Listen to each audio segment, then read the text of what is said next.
तो दोस्तों पर्वत निर्माण में एक और सिद्धांत है डेली का महाद्वीपीय फिसलन सिद्धांत, आपने नाम सुना होगा। चलिए इस सिद्धांत से समझते हैं कि इनके सिद्धांत के अनुसार महाद्वीपों द्वारा या महाद्वीपों को फिसलने के कारण पर्वतों का निर्माण कैसे होता है।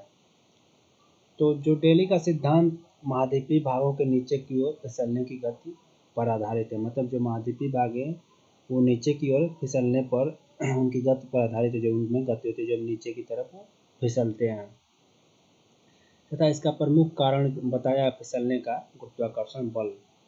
डेली ने स्वयं दावा किया कि उन्होंने स्वयं मान लिया कि गुरुत्व बल पर आधारित उनका सिद्धांत पर्वतीकरण की समस्याओं का, जो पर्वती का निर्माण हुआ है उनकी समस्याओं का पूर्णतया निराकरण कर सकता है। चलिए देखते हैं। पृथ्वी की उत्पत्ति के बाद शीघ्र ही मौलिक तरल पृथ्वी के ऊपर एक पपड़ी का निर्माण हो गया। अब ये बोल रहे हैं यहाँ पर देखिए कि जब पृथ्वी की उत्पत्ति के बाद ही शीघ्र ही उसके मौलिक तरल, मतलब एक मौलिक और तरल पृथ्वी के ऊपर एक पपड़ी का निर्माण हो गया धरातल के ऊपर, जिससे उन्होंने आद्य पपड़ी बताया। एक आद्य पपड़ी भूमध्य रेखा तथा ध्रुवों के पास कठोर स्थल खंड थे। ये पहले ही डेली महोदय मान लिए हैं। भूमध्य रेखा जो है तथा ध्रुव जो है उनके पास स्थल खंड कठोर थे, जिन्हें डेली ने भूमध्य रेखी तथा ध्रुवीय गुंबद बताया। इसे उन्होंने एक गुंबद बताया, ध्रुवीय और भूमध्य रेखी, डेली महोदय ने। इन स्थलीय गुंबदों के मध्य जलीय भाग थे। इन्हीं दो स्थल खंडों के मध्य जो एक तो आप ध्रुवीय जो बता रहे हैं और भूमध्य रेखी, इन्हीं के बीच में वो बता रहे हैं कि गुंबद थे, गुंबदों के बीच में जो जलीय भाग थे, इन्हीं के मध्य जल के भाग थे।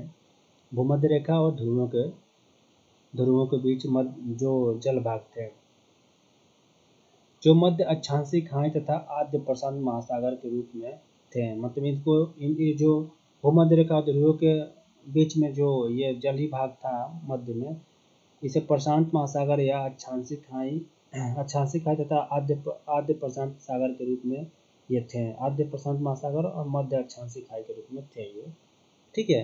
इन जलीय भागों के नीचे आद्य पपड़ी का विस्तार था। इन्हीं जलीय भागों के नीचे एक आद्य पपड़ी था, ठीक है।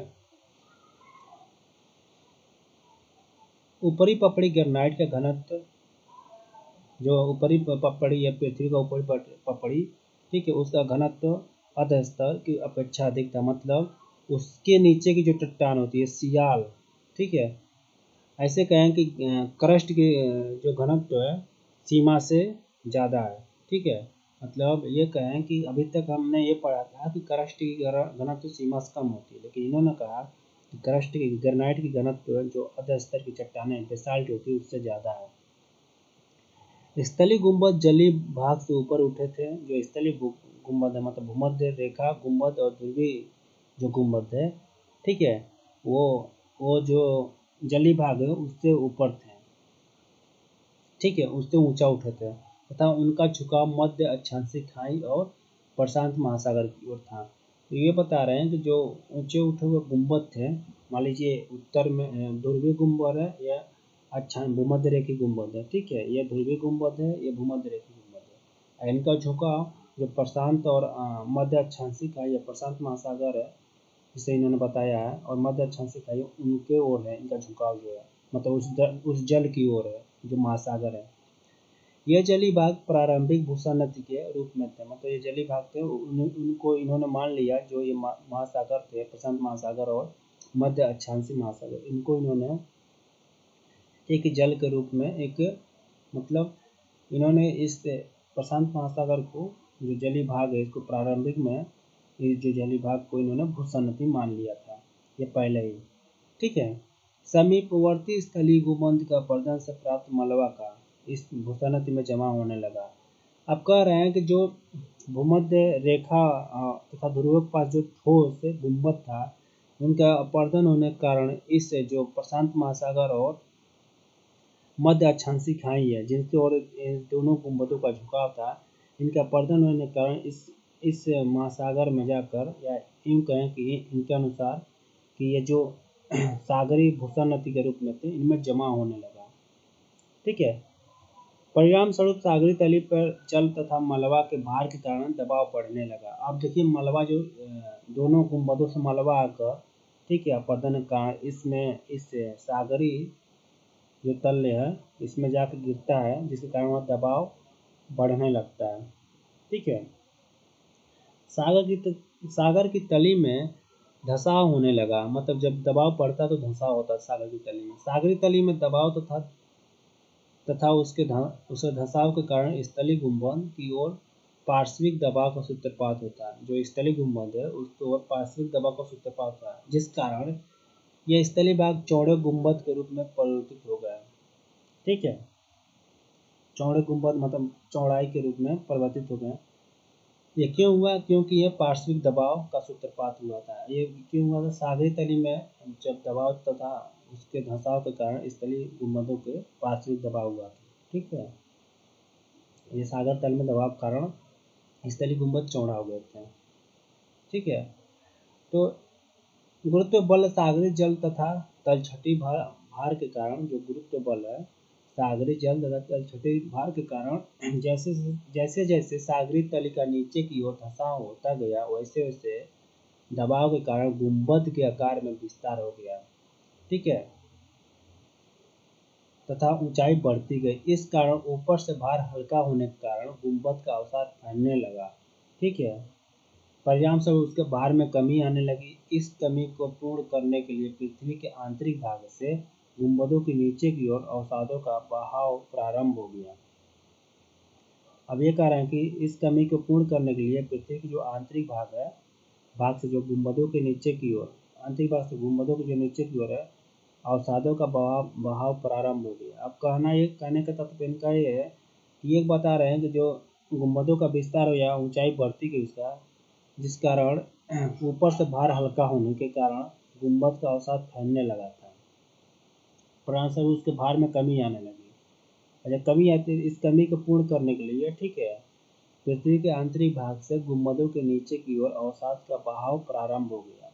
ठीक है। इस क्रिया के कारण गुंबद के अंदर भारी पदार्थ का संचयन होता रहा तथा अधिक पदार्थ एकत्रित होता, मतलब इकट्ठा हो गए। उपयुक्त क्रियाओं के पुनरावृत्ति के कारण गुंबदी भाग में निरंतर वृद्धि होती गई।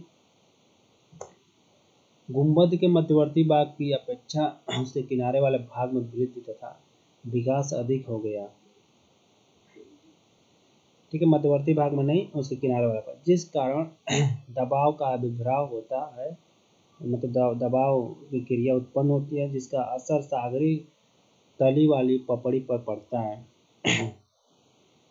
जब यह तनाव तली की सहनशक्ति से अधिक हो जाता है तो तली की पपड़ी में फटन, मतलब टूटन प्रारंभ हो जाती है। मतलब ये क्यों होता है? क्योंकि गुंबद किनारे वाले भाग होते हैं उसमें ज़्यादा वृद्धि हो जाती है।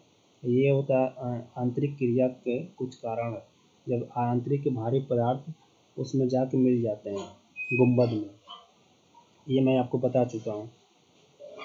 तो वो फटना टूटना प्रारंभ हो जाता है जब दबाव ज़्यादा पड़ता है उस किनारों से, गुंबद के किनारों से सागरी तली पर। परिणाम स्वरूप गुंबद का आधार हट जाता है, जो गुंबद का आश्रय हट जाता है। गुंबद बड़े बड़े खंडों में टूटकर भूषणनदी की ओर फिसलने लगता है, जिस कारण भूषणनदी पर दबाव पड़ता है। फलस्वरूप भूषणनदी का मलबा बलित होकर पर्वत में बदल जाता है।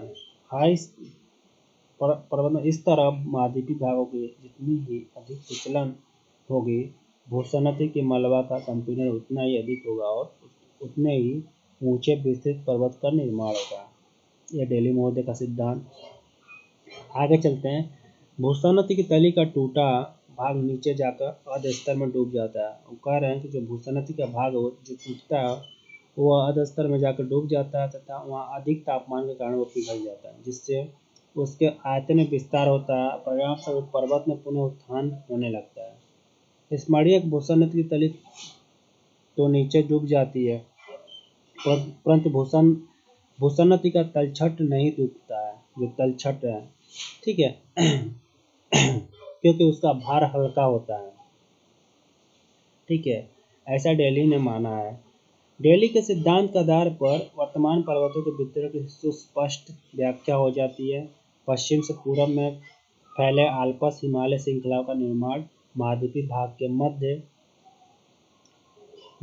के मध्य अक्षांशीय खाई की ओर, जो महाद्वीपीय भाग का मध्य जो महाद्वीप का मध्य है, ठीक है, जो हिमालय का आल्पस का निर्माण हुआ है, तो महाद्वीपीय भाग के मध्य अक्षांशीय खाई की ओर फिसलने से हुआ। जो महाद्वीपीय भाग का मध्य है वो अक्षांशीय खाई की ओर फिसला है, इसलिए हिमालय और आल्पस की उत्पत्ति हुई है, ठीक है। तथा उत्तर से दक्षिण दिशा में फैले हुए रॉकीज तथा एंडीज पर्वतों की जो महाद्वीप है उसकी उत्पत्ति महाद्वीपों के भाग के प्रशांत महासागर की ओर फिसलने से हुआ है।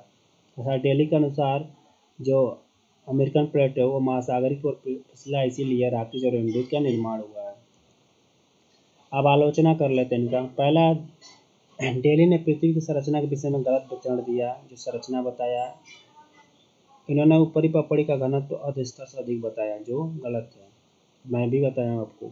यदि डेली का सिद्धांत उनके द्वारा कल्पित तथ्यों पर आधारित है, जिसके लिए डेली प्रमाण प्रस्तुत नहीं करते हैं। तीसरा, डेली ने भूषणत्व के विषय में गलत विवरण दिया।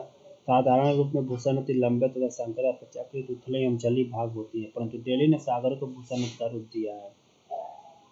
चौथा, इन्होंने पर्वत निर्माण की प्रक्रिया के विषय में भी गलत धारणाओं को जन्म दिया। यह सिद्धांत महासागरों के विस्तार तथा गहराइयों तथा उनमें जमा होने वाले पदार्थों का विचार नहीं करता है, परंतु प्रत्येक महासागर से पर्वत निर्माण की आशा करता है। इस आधार पर वर्तमान सागरों से भी पर्वत निर्माण की आशा की जा सकती है, परंतु यह संभव नहीं है, क्योंकि यदि दोनों अमेरिका का सागर तल के बराबर अपरदन हो जाए तो भी अटलांटिक महासागर भर नहीं सकता है।